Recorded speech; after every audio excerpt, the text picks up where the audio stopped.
Halo Campaign Evolved is the next project coming out of Halo Studios. It is the ultimate Halo CE campaign remake. It is coming to Xbox, PC, and for the first time, PlayStation. It'll be arriving next year. To talk more about it, we've got Dan, Max, and Greg from the development team. Guys, let's get into this. Why is this the right game for right now? We did this work on Halo Anniversary. I felt like there were certain things that were left unsaid.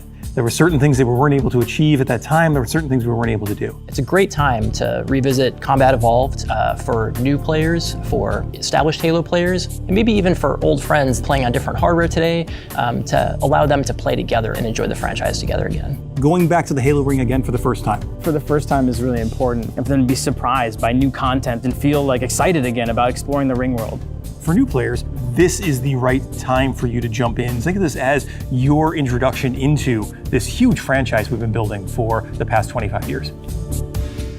I'm curious how you're going to focus on capturing the essence of the original, knowing that you need to evolve to kind of move the experience forward. Yeah, from design, we don't take that lightly at all. Whenever we make a change, the number one thing was to be true to the original game. For every one of those topics that comes up, there's someone who is incredibly passionate on the other side saying we can, like, that is sacred. We do not move that crate. It's really about looking across, what we've learned over the years, what technology we've built, and how we can tie that back into this experience. So in this game, up to 4 people can play the campaign together, regardless of which platform they're on.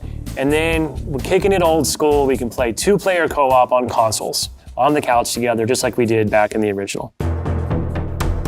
What do you have to do differently to account now for 4 people running around? For different co-op counts, we will make some of the spaces larger. We also want to make sure we're authentic to the encounters themselves. So it's a balancing act between that difficulty tuning and making those encounters the right size for the right space. I understand that we've done some special tune-up works to the beloved Warthog. We have. There's a new seat, what I like to call the golf cart seat or the bumper seat. This is on the back of the Warthog, so now you can bring everyone with.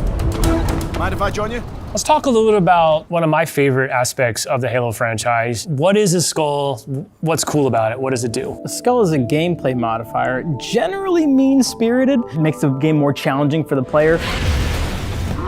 The combination, the pairing of these different skulls and how that's going to create that new gameplay experience. Huge amount of replay options for folks. I love the replayability that skulls bring to a campaign. It is almost endless variety. We have dozens of skulls this time. The most that we've ever had in a Halo game. Are you a lasso guy? I think you yourself told me that you don't think anyone would ever be able to complete this game with legendary all skulls on. I don't think so. I mean, there's a lot. And so if you can do a true legendary all skulls on run, let us know. Because I'd love to see it. I think, that'd be really hard. If there's one thing that this community has shown us is do not underestimate them, and they will find a way. So Halo's always been known for its sandbox. How has this evolved? We made sure that anything we included isn't going to drastically change the way the game plays, to change the sandbox in a drastic way, but there's some really fun kind of additions, and that's across enemies, weapons, vehicles, things that in the original CE you weren't able to do before that you now can. You finally killed the elite with the sword. That weapon hits the floor and you can pick that up and just, kind of really take it to the enemy. It's great.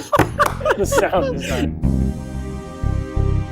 All these weapons, by the way, have been painstakingly remodeled, rebuilt, higher fidelity. How do all these things kind of come to life? That comes across through the way they look, the way they sound, the effects, the actual panels on the weapons themselves, the ammo counters. With Unreal, the fully dynamic lighting within Lumen allows us to get those effects, right? That rich plasma lighting up and brightening the environments.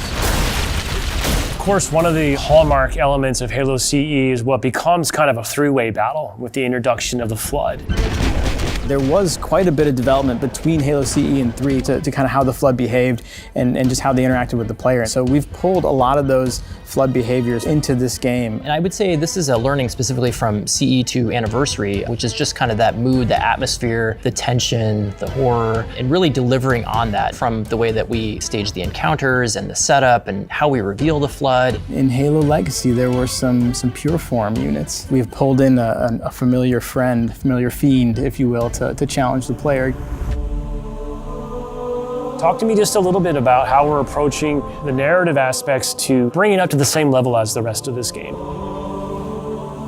We want to tell an authentic story and we want to level up the cinematics from the source.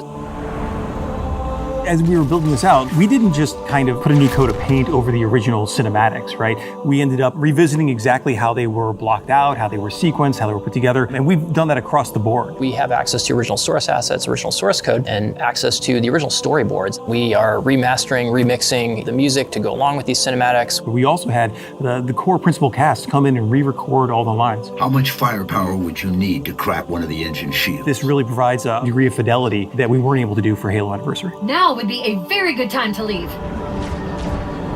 I'm super excited that this game will include 3 brand new bonus missions. Tell me a little bit about that. It was really important that we preserve the original story as it is. So these missions specifically are meant to be a prequel, a setup for, the main course. These new missions are going to offer some new opportunities for character interactions, maybe between, Chief and Johnson. We've got some new mechanics, maybe some new AI behaviors, things that haven't been done before in Halo CE. I think we're just getting started.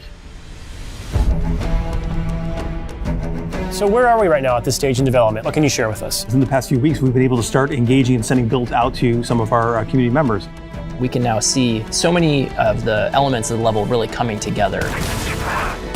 There's a point in every game's life cycle where it kind of just comes online. Seeing really high fidelity versions of the cinematics, elements of the sandbox and encounter tweaks and the lighting. You go to someone's desk and give feedback live on an experience, and to me that's like a really exciting time in game development. The ultimate love letter to the game that started it all. I would call upon our entire Halo community to welcome with open arms this next generation of players. I'm excited to just relive these experiences again for the first time.